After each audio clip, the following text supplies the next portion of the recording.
तेलंगाना राज्य के संबंध में एक व्यक्ति ने लकड़ी से ट्रेडमिल तैयार किया।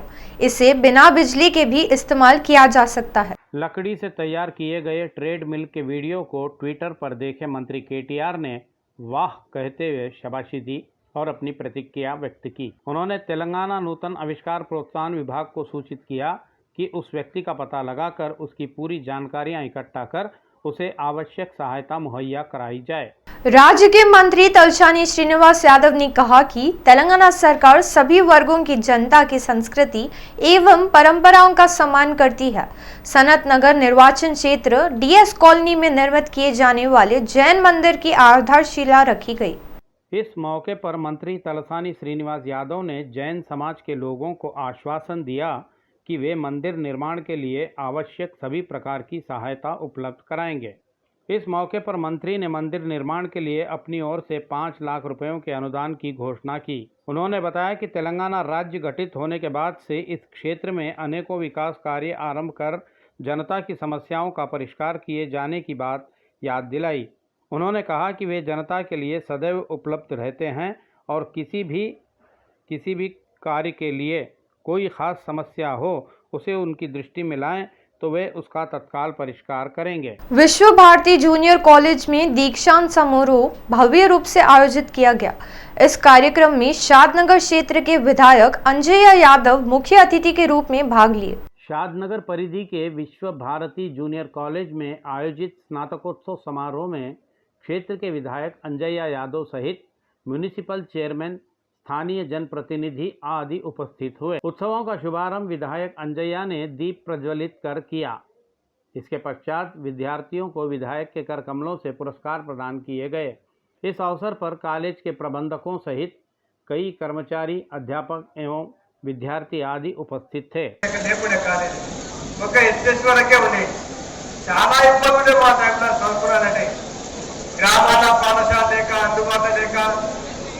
కిలోమీటర్లు నడిచిపోయే సౌకర్యం అదేవిధంగా ఎక్కడ చూసినా మండలాలే కానీ పెద్ద పెద్ద గ్రామాలే కానీ హై స్కూల్ అయినాయి। అదేవిధంగా స్థానిక స్థాయిలో జూనియర్ కాలేజ్, డిగ్రీ కాలేజ్ కూడా స్టార్ట్ అయినాయి। भारतीय जनता पार्टी राज्य शाखा अध्यक्ष बंडी संजय ने कहा कि भारतीय जनता पार्टी राज्य की सत्ता में आते ही राज्य में नई खेल नीति लागू हो गई। बंडी संजय ने कहा कि राज्य में युवाओं तथा खिलाड़ियों को प्रशिक्षण आदि के लिए योग्य एवं उचित खेल के मैदान नहीं है। उन्होंने बताया कि अवैध कब्जों की शिकार हुई भूमियों को उनकी सरकार आते ही उन सभी भूमियों को स्वाधीन कर लिया जाएगा।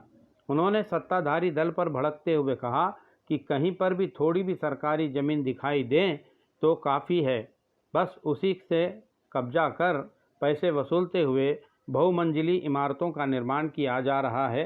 यह टीआरएस की परंपरा बन गई है। కాంప్లెక్స్ లేవు, క్రీడా మైదానం లేవు, ఉన్న విద్యార్థులు కూడా క్రీడాకారులుగా తయారు చేసే పరిస్థితి తెలంగాణ రాష్ట్రం లేదు।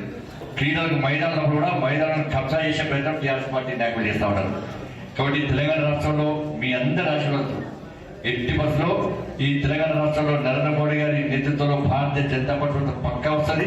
ఈ తెలంగాణ రాష్ట్రంలో నూతన క్రీడా విధానాన్ని ఎట్టి బస్సులో ఈ తెలంగాణ రాష్ట్రంలో అమలు చేస్తాం, క్రీడాకారులను ప్రోత్సహిస్తాం। केंद्रीय पर्यटन मंत्री जी किशन रेड्डी ने बताया कि देश में बढ़ रही हवाई यात्रियों की संख्या के अनुरूप दिल्ली, हैदराबाद तथा बैंगलोर हवाई अड्डों पर केंद्र सरकार बड़े पैमाने पर विस्तारीकरण के छात्र आरंभ कर रही है।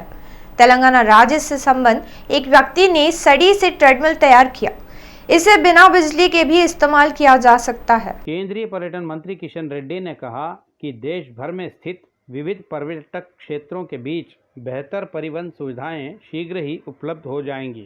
आगामी 5 वर्षों में 25,000 करोड़ रुपयों की लागत से इसके पूर्व ही स्थित नए हवाई अड्डों का विकास के कदम उठाए जा रहे हैं। मंत्री ने ट्विटर मंच से बताया कि दिल्ली, हैदराबाद तथा बेंगलुरु के हवाई अड्डों का विस्तारीकरण किया जा रहा है। इसके लिए प्रशासनिक स्वीकृतियां भी जारी की गई हैं। बंजारा हिल्स में एक डॉक्टर श्री हंदेसा की हालत में मौत हो गई।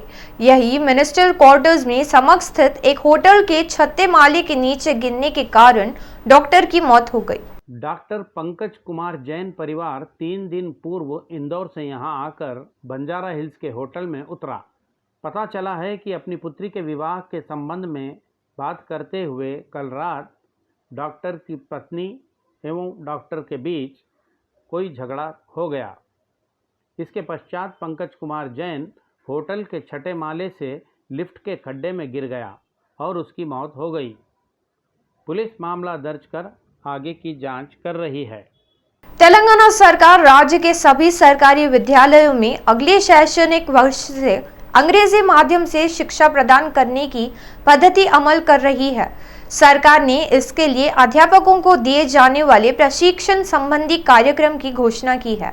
अध्यापकों के लिए ऑनलाइन तथा ऑफलाइन पद्धति के प्रशिक्षण कार्रवाइयों के लिए संचालित की जाएगी। राज्य सरकार द्वारा आरंभिक की जाने वाली अंग्रेजी माध्यम की शिक्षा के अंतर्गत प्राथमिक विद्यालयों से संबद्ध अध्यापकों के प्रशिक्षण के लिए इस माह की 21 तारीख से प्रशिक्षण कक्षाओं का आयोजन किया जाएगा। यह प्रशिक्षण 3 चरणों में चलेगा। प्रथम चरण के अंतर्गत इस माह की 25 तारीख तक अध्यापकों को 5 दिनों तक प्रत्यक्ष पद्धति से प्रशिक्षण देने के लिए अधिकारियों ने योजना तैयार की है। इसके पश्चात 26 मार्च से 16 अप्रैल तक ऑफलाइन पद्धति द्वारा ट्रेनिंग दी जाएगी।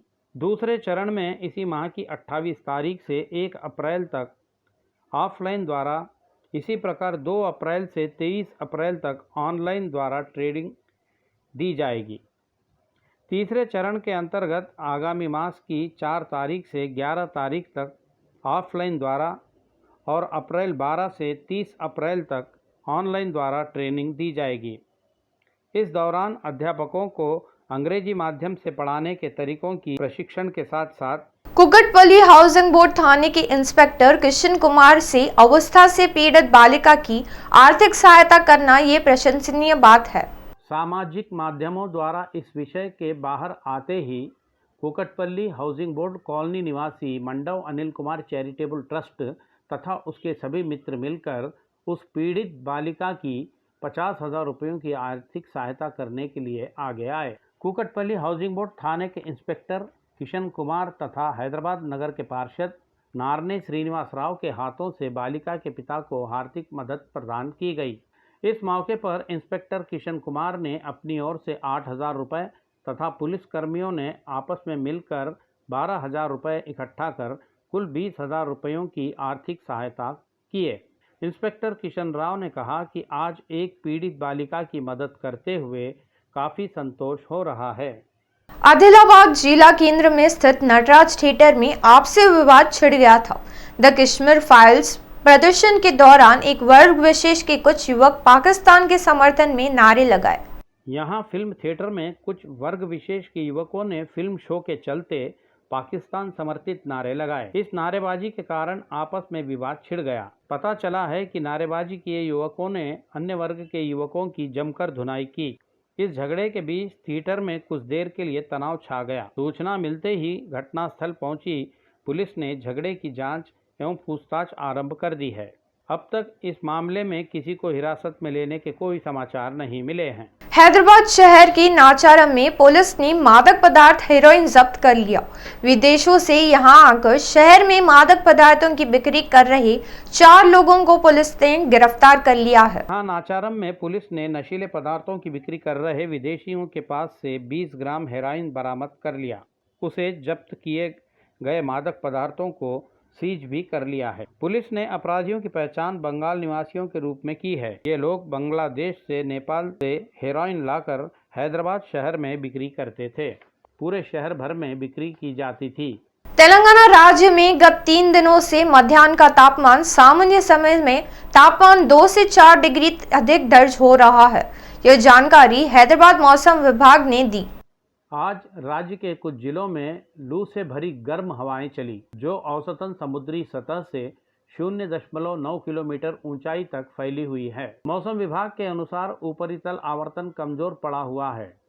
पूर्वी विदर्भ तथा इसके आसपास बने ऊपरी तल आवर्तन के कारण समुद्री सतह से 0.9 किलोमीटर तक यह प्रभाव फैला हुआ है। मौसम विभाग ने बताया कि राज्य के आदिलाबाद, कुमरम भीम, आसिफाबाद, मंचिरियाल, निर्मल, निजामाबाद, जगित्याल, राजन्ना सिरसिल्ला, करीमनगर, पेदापल्ली, नलगोंडा तथा सूर्यापेट जिलों में दोपहर के समय तेज धूप बरसने की भी जानकारी मिली है।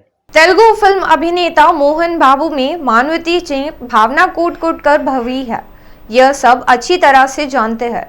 मोहन बाबू अपनी निजी शिक्षा संस्थान श्री विद्या निकेतन द्वारा कई गरीब परिवारों के बच्चों को गत 30 वर्षों से शिक्षा प्रदान कर रहे हैं। आज भी अपने इस कार्यक्रम को यथावत जारी रखे हुए हैं। मोहन बाबू ने अब ताज़ा एक महत्वपूर्ण घोषणा की है। तेलुगु फिल्म उद्योग में स्थित 24 क्राफ्ट से संबंधित कर्मचारियों के बच्चों को मोहन बाबू विश्वविद्यालय में शुल्कों में रियायत दी जाएगी। उन्होंने कहा कि फिल्म कला देवी ने मुझे बहुत कुछ दिया है। ऐसे फिल्म उद्योग के माध्यम से अपनी यथाशक्ति अनुसार कुछ सेवा करने का मैंने विचार बनाया है। उन्होंने इस अवसर का सभी को लाभ उठाने का आग्रह करते हुए कहा कि मोहन बाबू विश्वविद्यालय में शिक्षा प्राप्त करने वाले बच्चों का जीवन सुधर जाता है। यूक्रेन इस समय रूसी हमलों से दहल गया है। इसी संदर्भ में टॉलीवुड अभिनेता रामचरण ने अपनी सहृदयता का परिचय दिया है। रामचरण ने रस्टी नामक एक यूक्रेनी व्यक्ति को अपनी ओर से आर्थिक मदद की है। रामचरण द्वारा अभिनीत RRR फिल्म का यूक्रेन की राजधानी कीव शहर में फिल्मांकन किया गया था, यह सब जानते हैं।